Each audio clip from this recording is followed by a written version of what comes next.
Hey guys, this is Yoda. So Blizzard recently released some dungeon changes. Unfortunately, PTR was down all day today, so we couldn't really test any of them. But we can still go over the notes. Ara-Kara updated some visuals and made adjustments to the last boss to make it easier. This is a good change to the attendants. Now you can basically bring them in with one kick instead of needing three. Very good change. Bloodstained Assistant no longer casts Extraction Strike immediately upon entering combat. This was really annoying because you would tag like a mob that was in the same pack as the assistant, and then the assistant would insta Extraction Strike your healer.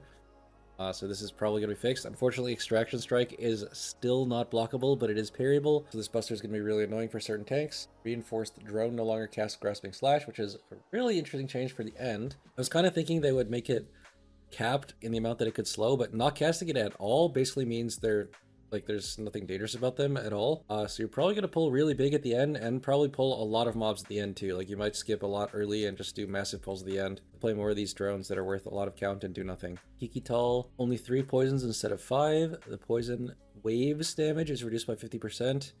And also if you get hit by the Cosmic Singularity, which is like the big suck at the end, or at the end of every phase, that damage is reduced by 50%, but you get debuffed for longer, so you will survive and you can be healed through, but you're still going to be really sad if you get hit. All in all, really good changes for Ara-Kara.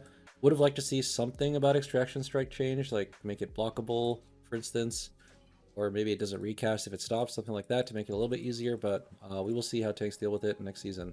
Dawnbreaker, I heard, got massive changes that make it super easy, so Obsidian Beam, initial damage reduced by 33%. That is very good. I remember doing this dungeon in Season 1 on any tank that wasn't a Paladin, or a DK, I guess. Like, for instance, doing it on my DH, I literally died through meta to Obsidian Beam, which was kind of wild. So that probably won't be happening anymore at any relevant key level. Orbital Rush no longer inflicts damage. That is wild, okay? Manifested Shadow no longer casts Dark Flows, which is the big AoE. So actually, there's nothing dangerous in this entire dungeon then, except like your tank dying to random tactician melees because you didn't kite, or the 3 mini bosses. Those are the only danger points in the whole dungeon, which is going to make this dungeon like a breeze in my opinion. You're just going to do massive pulls and then fight the mini boss, and that's it. Priory made more adjustments to offer more flexibility with routing in the courtyard of the Priory. So we'll have to see what this actually means. I hope this means we can go right. Arathi Knight. Oh, I hope this means. I think this means they didn't move any mobs around, which is actually really unfortunate. So, okay. Arathi Knight, impale duration reduced, initial damage reduced. That is not nearly enough.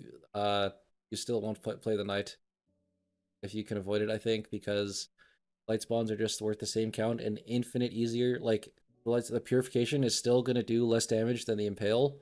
And on top of that, the light spawn has less health because it dies at 25%. And on top of all of that, the Knight also melees harder, and it also has Disrupting Shout. So you're still going to try to avoid Knights at all cost. So this change is, in the right direction, but it's not really doing anything in my opinion. Guard Captain Suleiman, shield slam damage reduced and can now be blocked is a massive change for a lot of tanks, especially Warrior and Paladin, because they can block it. Especially Warrior can block it 100% of the time. Paladin, kind of have to get lucky a little bit, but the damage reduction is also massive. Rot Paladin can potentially play the first pull now without Sentinel, which is excellent. Forge Master Damien, health reduced and Heat Wave got part of its damage converted to a dot. Unfortunately, I still don't think there's any chance you go right with this change. Unless they made the other mini-boss completely unplayable, you still won't go right because there's just way more casters on the left side. We're going to go to 3 chest IO to explain this. So if you look at this side of the dungeon, it's filled with these casters that have way less health and are worth double count compared to a footman. All you have to do is grip beam into Silent Sigil, and they basically are the same, or target dummies. They're easier to kill than the footmen, compared to, or I mean, obviously if you don't have VDH and Boomy, then it's the same thing. You just use Resto Shaman Staff, like double, like knock into cap, or your AoE kick, whatever you use, whatever AoE stops your comp has available, and these mobs just become target dummies. But if you look at their health, look, this one has, assuming this is accurate, it has base HP 43 million compared to a footman, which has more base health and is worth half the count. So basically, your goal when routing this dungeon is to pull as many casters as possible and as few footmen as possible. If you look at the left side, there's this pull, 4 casters. This pull, again, 4 casters, 5 casters even with the mini boss. If you go on the right side, there is no pull that you can do that is like that.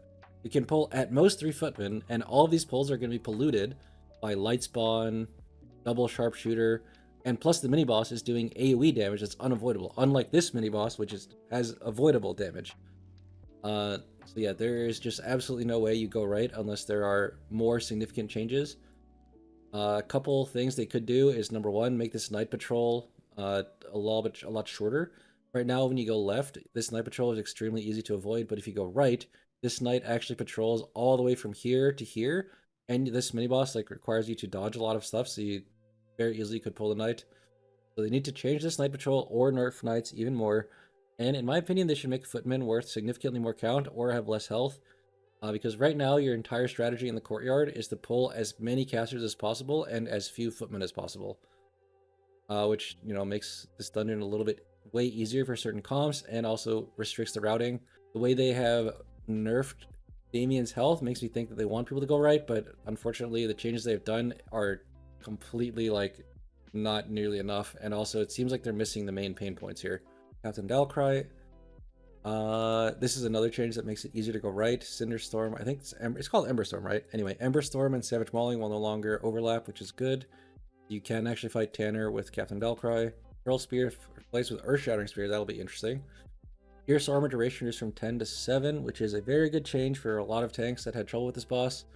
Especially if you're able to go right. I kind of hope they make this a little bit easier, but we'll see. Inner Dual Maul no longer casts Cinder Blast. Ember Storm reduced from 6 seconds to 4 seconds. It's kind of just whatever. Cinder Blast was... This actually makes the mob harder. That means he's going to cast more fireballs because Cinder Blast was a super long cast that you kind of just let go because you could dispel it. And Cinderstorm was a duration where you didn't have to interrupt, so we'll kind of have to see how this goes, but I'm kind of guessing that nothing is going to change about how you play the Priory. Unfortunately, it's just that some pulls are going to be easier. Maybe they'll add more changes, maybe not, but yeah, my first feedback is that the way that this dungeon's count is designed, you are highly incentivized to play as many casters as possible.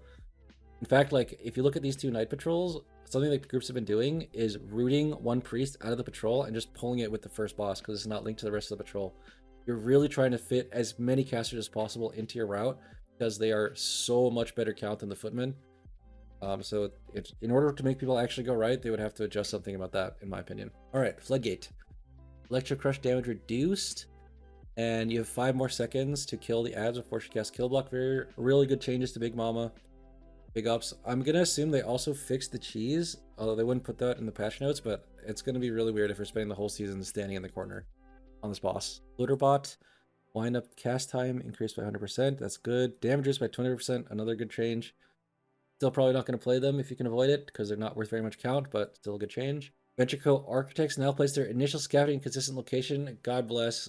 It is actually possible to skip these, or just you can't skip them. There's no more RNG when you start the dungeon, whether or not you need to do some weird shit to skip them. Great change. Adjusted the composition of the pack guarding weapons stockpile near Big Mama. I'm gonna assume that means there's no more Blood Warper, since literally no one ever plays it because the Blood Warper's there. We'll have to see what happened. Bubble's location has been adjusted. We will have to see exactly what happened because, you know, couldn't log on to the PTR today. See what happened. But yeah, that's my... the patch notes. It looks like Dawnbreaker and Ara-Kara are going to be extremely easy. Priory is going to be the exact same as it was before, and Floodgate's going to be a little bit easier, from what I can tell. Alright, that is going to be it. Thank you for watching. Peace out.